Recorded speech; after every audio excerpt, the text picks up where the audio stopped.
A'udzubillahi minasyaitonirrajim. Bismillahirrahmanirrahim. Assalamualaikum warahmatullahi wabarakatuh. Innal hamdalillah nahmaduhu wa nasta'inu wa naghfiru wa na'udzubillahi min syururi anfusina wa min sayyiati a'malina may yahdihillahu fala mudhillalah wa may yudhlil fala hadiyalah. Asyhadu an la ilaha illallah wahdahu la syarika lahu wa asyhadu anna Muhammadan abduhu wa rasuluh. Allahumma shalli ala Muhammad wa ala ali Muhammad kama shallaita ala Ibrahim wa ala ali Ibrahim wa barik ala Muhammad wa ala ali Muhammad kama barakta ala Ibrahim wa ala ali Ibrahim fil alamin innaka Hamidum Majid. Amma ba'du. Alhamdulillah Bapak Ibu sekalian yang dirahmati Allah, malam hari ini kita wajib menambah kesyukuran kita kepada Allah Subhanahu wa taala, selalu bersyukur dan bersyukur atas rahmat yang terus kita terima hingga malam hari ini kita dalam keadaan sehat walafiat, ditambah semangat dan kesabaran dalam rangka sharing keilmuan menuju ke dalam ketaatan kepada Allah Subhanahu wa taala. Salawat dan salam mari kita juga aturkan kepada junjungan kita Nabi besar Muhammad sallallahu alaihi wasallam, pada para keluarganya, pada para sahabatnya dan para pengikutnya sampai akhir zaman nanti. Insyaallah mudah-mudahan keturunan kita, anak-anak cucu kita dan dzuriat kita nantinya bisa mendapatkan syafaat dari beliau di hari akhir. Amin amin ya rabbal alamin. Bapak Ibu sekalian yang dirahmati Allah, saya akan melanjutkan sharing saya, yaitu tentang Asmaul Husna Ar-Razzaq yang berhubungan erat dengan kuantum rezeki yang kita bahas sudah dari pekan-pekan kemarin. Ahad kemarin kita sudah membahas tentang Ar-Razzaq yang ada dua di dalam Al-Quran yang kita pahami, yaitu ada Ar-Razik dan Ar-Razzaq. Kemarin sudah kita bahas, yaitu mengenai Ar-Razik ada di dalam surat Al-Maidah ayat 114. Kemudian kalau Ar-Razzaq yaitu diantaranya di surat Ad-Dariyat ayat 58. Kemarin sudah kita bahas, di antaranya yang selalu kita ingat dan ini memang menjadi sering kita baca gitu ya. Kalau di dalam Al-Maidah 114 yaitu Allah Subhanahu wa taala berfirman, "Warzuqna wa anta khairur razikin." Ya.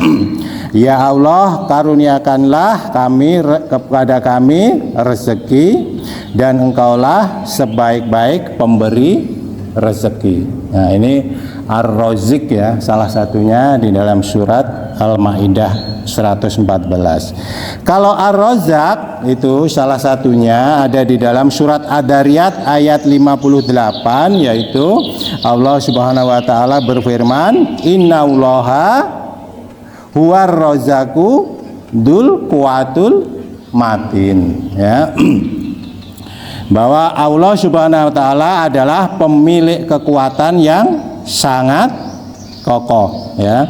Sesungguhnya Allah Subhanahu wa taala adalah Ar-Razzaq ya, yang Maha pemberi rezeki, dan Allah Subhanahu wa taala adalah pemilik kekuatan yang sangat kokoh. Kemarin kita sudah membahas apa hubungannya antara Ar-Razzaq, yaitu Allah mempunyai sifat Asmaul Husna yang maha memberi rezeki, dengan sifat Allah yaitu Dzul Quwwatul Matin, yaitu tanpa adanya kekuatan, sifat kekuatan zat yang maha kuat, yang maha kokoh, tidak mungkin bisa memberikan rezeki kepada seluruh makhluk yang Dia ciptakan di seluruh alam raya, baik di bumi maupun di langit.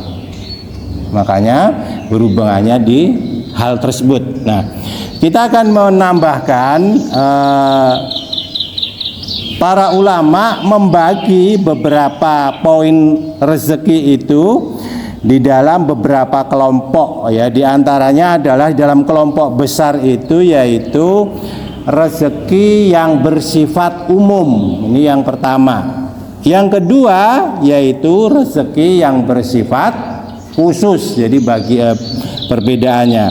Rezeki yang bersifat umum itu kita bisa pahami adalah rezeki dalam bentuk kebutuhan untuk jasmani kita.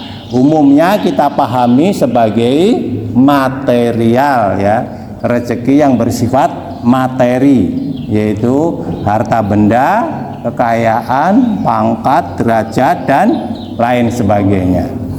Kalau rezeki yang bersifat spesial adalah rezeki yang untuk rohani kita, untuk hati, untuk kolbu kita, dan untuk pikiran kita, yaitu bersifat non material. Umumnya begitu. Tetapi beberapa ulama juga menambahkan bahwa ada rezeki yang langsung menempel di dalam tubuh kita. Itu rezeki itu ada yang membagi rezeki untuk hati dan kolbu kita, yaitu asupan rezeki kebaikan dan lain sebagainya untuk hati dan kolbu kita. Rezeki untuk pikiran kita yaitu berupa ilmu-ilmu, khususnya ilmu-ilmu keagamaan, ya kan? Kalau rezeki untuk hati dan kolbu itu adalah ilmu ilmu-ilmu berupa agama, spesialnya adalah berupa hidayah yang diberikan oleh Allah Subhanahu wa taala khusus bagi orang muslim. Ya. Kemudian juga diberikan kekuatan, ketahanan, dan kekokohan di dalam mempertahankan hidayah itu. Itu rezeki yang bersifat atau berada untuk hati kita. Kalau untuk pikiran kita jelas adalah keilmuan, baik itu ilmu umum maupun khususnya ilmu khusus tentang keagamaan yang untuk meyakinkan apa yang sudah diterima oleh hati, ya kan? Jadi kadang kan ada sesuatu yang tidak bisa dianalogikan, yang bisa menerima hati. Akal kita kadang membantahnya. Sederhananya gitu.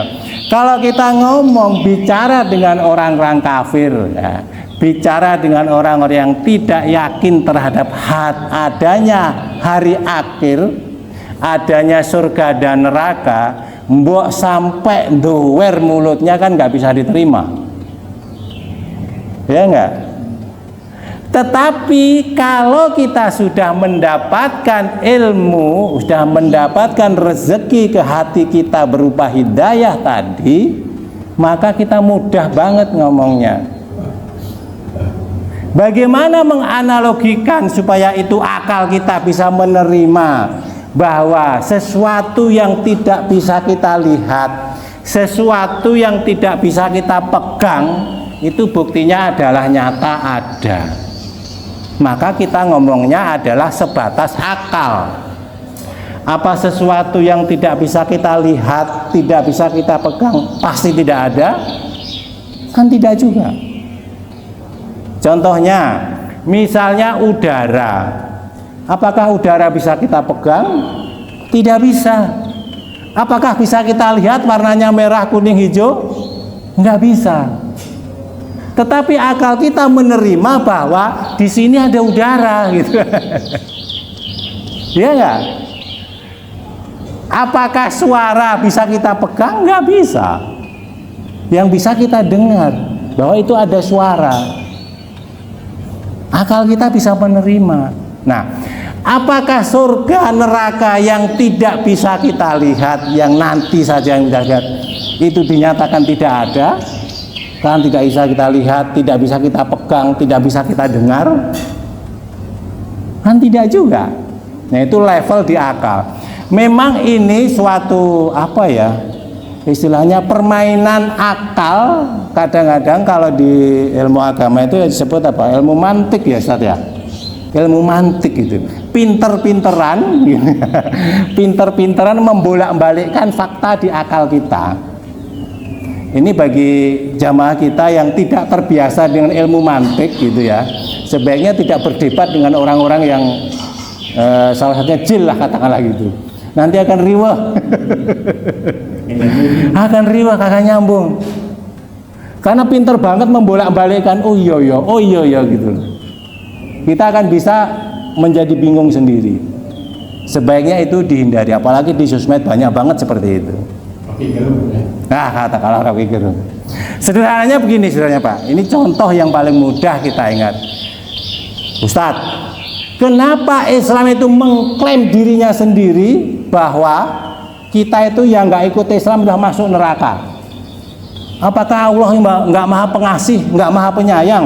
Mosok kita dimasukkan neraka, padahal kita sudah berbuat baik? Nah, kalau kita kan bingung kan jawabnya. Hanya Islam aja yang masuk surga, kan itu egoistis, ya enggak? Bagaimana akal kita menerima? Benar nggak omongan ini? Secara akal benar Bapak. Tetapi setelah kita telusuri dengan ilmu mantik tadi, ini omongan yang kurang pas, tidak tepat. Karena analoginya adalah menghancurkan tadi. Jadi sederhananya kalau Ustadz siapa itu yang di luar negeri itu yang terkenal, lupa namanya. Jadi Bapak Ibu sekalian, begini, kita itu pinter banget, ya kan? Kemudian kos di deket IPB, kemudian ikut kuliah, ikut dengerin kuliah di kampus IPB sampai 4 tahun. Tetapi dia tidak daftar sebagai mahasiswa IPB. Ketika 4 tahun lulus, teman-temannya itu lulus karena dia mendaftar dan ikut terus. Kita juga ikut terus kuliah Pak. Apakah IPB memberikan ijazah dia sebagai sarjana? Enggak kan? Karena apa? Karena enggak daftar sebagai mahasiswa. Kan begitu. Meskipun dia pinter, kalau dia daftar ya jadi mahasiswa, dapat ijazah. Nah, analoginya dibalik begitu. Dia itu berbuat baik sangat banyak Pak di dunia. Siapa yang bisa membantah? Pemilik Facebook itu tidak berbuat baik, pemilik WA tidak berbuat baik. Siapa yang bisa membantah? Seluruh dunia Pak menggunakan Facebook gratis. Bayangkan, seluruh dunia menggunakan WhatsApp gratis, Telegram gratis, banyak banget gratis. Coba kurang apa mereka itu? Tapi mereka kurangnya apa? Kafir. Dia tidak mendaftar sebagai seorang Muslim. Kan begitu analoginya kan? Sehingga di akhirnya ya nggak bisa lulus, nggak dapat ijazah untuk masuk surganya Allah menurut Islam. Kalau menurut dia ya terserah, kan begitu. Nah itu analogi ilmu mantik yang berbahaya bagi kita kalau kita tidak memahaminya. Nah, baik Bapak Ibu sekalian, mudah-mudahan ini bermanfaat bagi kita, memantapkan hati kita, membuat sudut pandang baru kita dalam memahami ilmu-ilmu keislaman kita yang banyak sekali bergejolak di dunia saat ini. Banyak memanfaatkan ilmu-ilmu mantik yang mengolah-olah kebingungan pikiran kita. Mudah-mudahan dengan tadi bisa menambah ketakwaan kita kepada Allah Subhanahu wa taala. Kebenaran datangnya dari Allah Subhanahu wa taala. Kekurangan, kesalahan dari kami, kefakiran kami mohon dimaafkan dan mohon diberikan saran yang hikmah untuk kebaikan kita bersama. Billahi taufiq wal hidayah. Assalamualaikum warahmatullahi wabarakatuh.